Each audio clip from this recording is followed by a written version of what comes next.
Tando Mohammad Khan report कर रहे हैं मोहम्मद अयूब कोरेजो। टंडे मोहम्मद खान जे हफ्तेवार दस्तूरी अदबी वेहक मोहतरम ज़ेब निसामानी जे सदारत में थी गुजरी। अदबी वेहक में आगा जान आगा, नज़म आज़म भट्टी ट्रेडू, फजल लखारी गीत, मामा गुलाम नबी शायर, खास खेली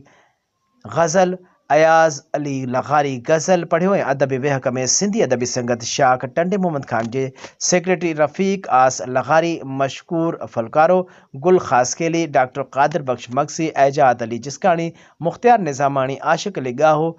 शरफुद्दीन शरफ निज़ामानी, पीर माजिद शाह जान सरहदी, डॉक्टर जमाल नासिर सोलंगी, गुल मोहम्मद सुमरो, महबूब लखारी, वमल खेमचंद शर्मा, फयाद अहमद लखारी, मोहम्मद अशरफ सेठियो, मुत्तहर हुसैन बहरानी, नजीबुल्लाह घरानो,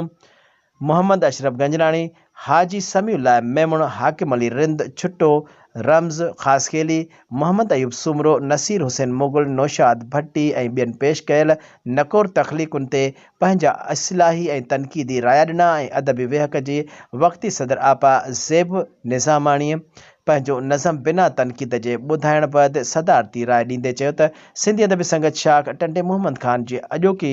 भरपूर अदबी गॾिजाणी में तख़लीकारनि पंहिंजूं ख़ूबसूरत ऐं हसीन तख़लीक़ूं पेश कयूं। सिंधी अदबी संगत शाख